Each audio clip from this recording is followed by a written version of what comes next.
I am what you might call a practicing atheist. I'm quite happy to be an atheist because I think actually God likes atheists better. We never ask him for anything. We're not bothering him all the time saying, oh God, please help me, I'm with this thing. And as a practicing atheist, there's certain things that I travel around the world, and no matter where I go, somebody called Gideon leaves me this book to read. It's an Irish book because it says it all began at the beginning.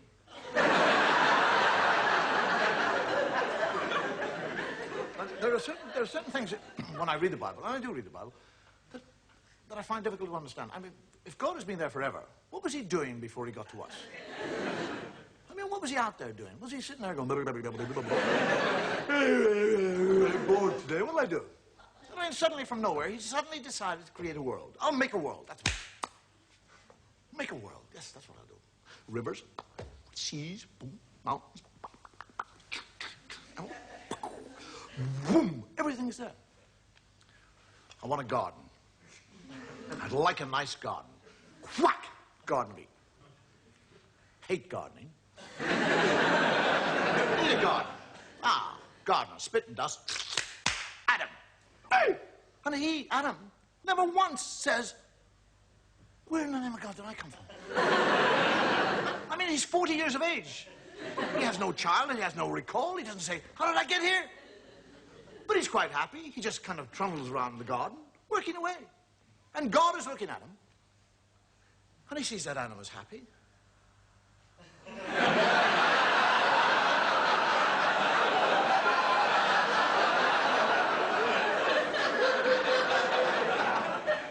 I didn't put him there to be happy. I'll put a stop to that. And God, during the night, sneaks down like a thief and steals, doesn't ask, doesn't request, steals it. His rib. And from his rib, he makes woman. And Adam wakes up in the morning, he's a real thickie.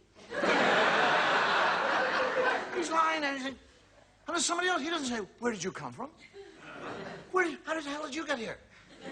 Where did you get those lumps?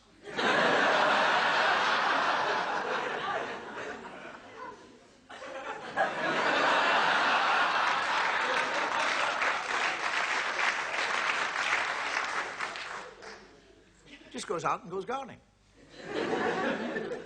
And God comes down and has a conversation with Eve and tells her that she can eat of any fruit in the tree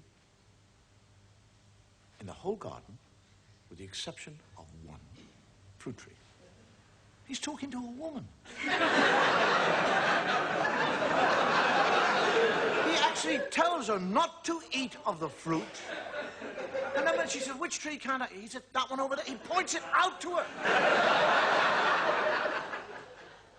And when he goes and hides, and she sneaks up to the tree, and a snake comes down and has a conversation. A snake. Now, if I see a snake, I'll back off. One starts talking, I'll crap myself.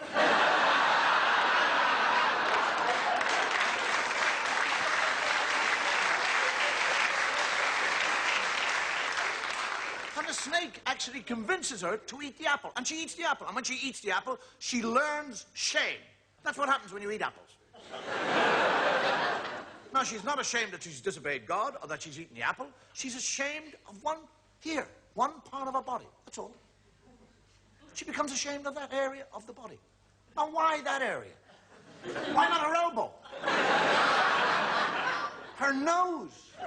Do you actually realize that if Eve had been ashamed of her nose, every woman in the world now would be ashamed of your noses? You'd all be sitting here tonight with little nose knickers on.